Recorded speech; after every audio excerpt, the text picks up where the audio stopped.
are right when they said women hit the wall at 35. I'm over the idea that women expire as they get older. Why do men get to age like fine wine, but women expire? I'm just gonna get hotter as I get older. That's the plan for me. So in 10 years, I'll be exponentially hotter than I am now, and I have no expiration date. I don't let myself admit that it does overwhelm me that I'm 35 and single. But one thing I do know that I really like about myself is the fact that I'm never gonna give up trying. I'm never gonna give up on myself. And even though, yes, I am 35 and single, I'm also 35 with a clean slate. 35 and no longer in a toxic, abusive relationship. I come home alone every single night. But I think there's a way of looking at this differently. I'm not coming home alone. I'm coming home with myself.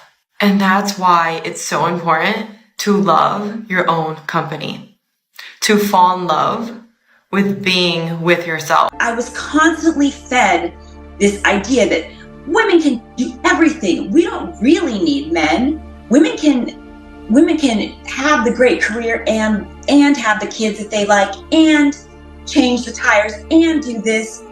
I mean, I grew up thinking, and men are great, but like I can do all the same things. Like I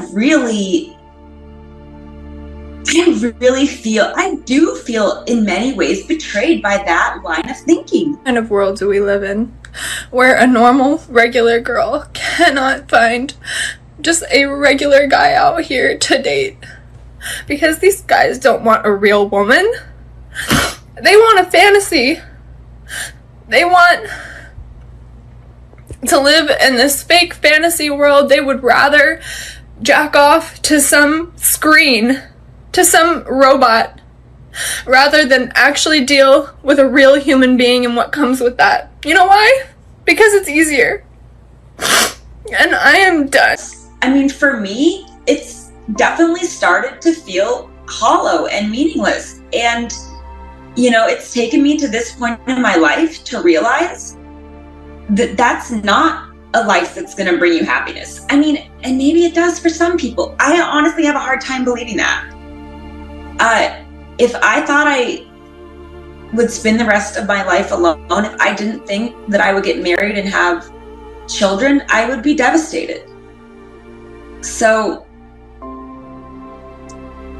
I don't know. It is such a me-focused culture right now. Let me start by saying you have something there. You're right. Men are born at the wall. But the difference is, it's not a negative thing. Being born at the wall is actually a blessing. Now, why do I say this? It's because when you're born without advantages or privileges, you work harder, you develop yourself. When you're born at the wall, there's nowhere to go but over the wall. That's your only option. Now you see with women, especially attractive women, they're so far away from the wall. They glide through life with privileges without needing to develop themselves. They glide through life thinking everything comes to me because I'm attractive. Now that actually puts a person at a disadvantage when you finally come closer to the wall. Because the wall, what it represents, it's not just a brick wall. The wall represents truth. Got ghosted by a 35-year-old man recently. And I don't know, I kind of feel like if you're ghosting at 35, you just need to be put down.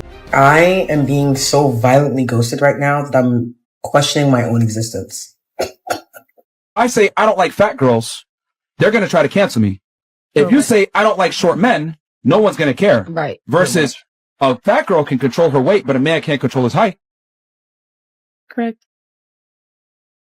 And I saw a post where a lady said, "Ladies, your guy is not your bank." And I laughed because that used to be my mentality. And that was why I was single.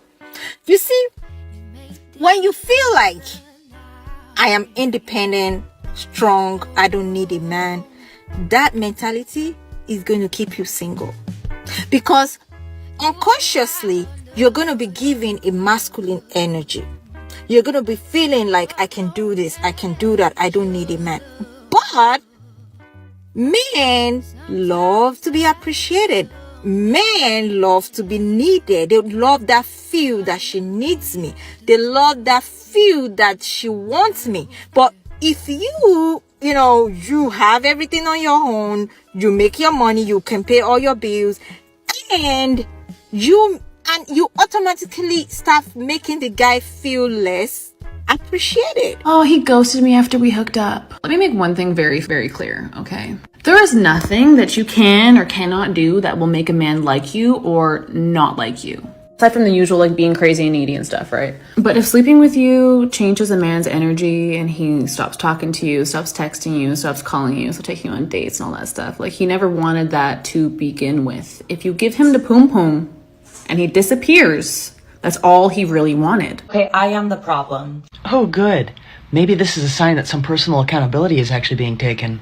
I went on a date with this guy. Okay, go on. And he was like, it's getting late. Do you want to come back to my place?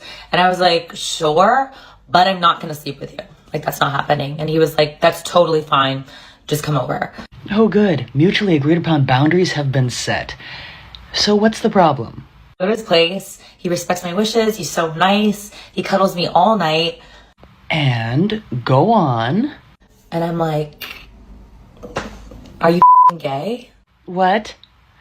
A man acted like a gentleman, respected the woman's wishes, and now he's what?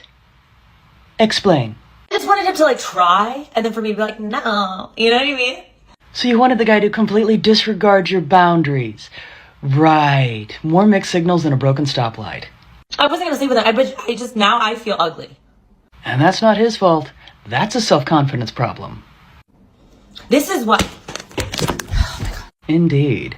By the way, that was probably one of those good guys that want to spend so long wondering where exactly they're at.